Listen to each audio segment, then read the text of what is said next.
On pourrait comparer l'effet que le péché d'Adam et Ève a produit sur leurs descendants à ce qui peut arriver lorsque des gens qui méprisent la loi de Dieu et vivent dans la débauche engendrent des enfants. Ces gens, parmi tant d'autres, sont souvent atteints d'une maladie des organes sexuels dont Dieu a doté le corps en vue de la reproduction. À cause des péchés commis par ses parents impurs, les enfants peuvent naître diminués physiquement ou mentalement.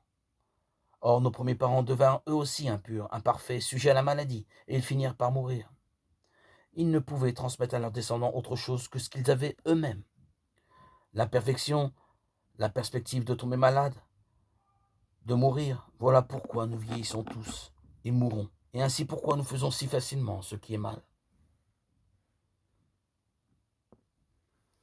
Il y a cependant une différence essentielle entre des erreurs commises involontairement à cause du péché héréditaire et la pratique volontaire de ce que l'on sait être mal.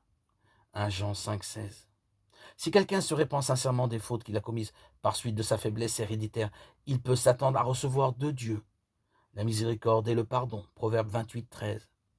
Mais une fois qu'il sait quelle est la bonne ligne de conduite à suivre, il doit veiller à ne pas choisir volontairement d'agir à l'encontre de la volonté de Dieu, car il perdrait la faveur divine et la vie. Deutéronome 30, 15, 20, Hébreux 10, 26, 27.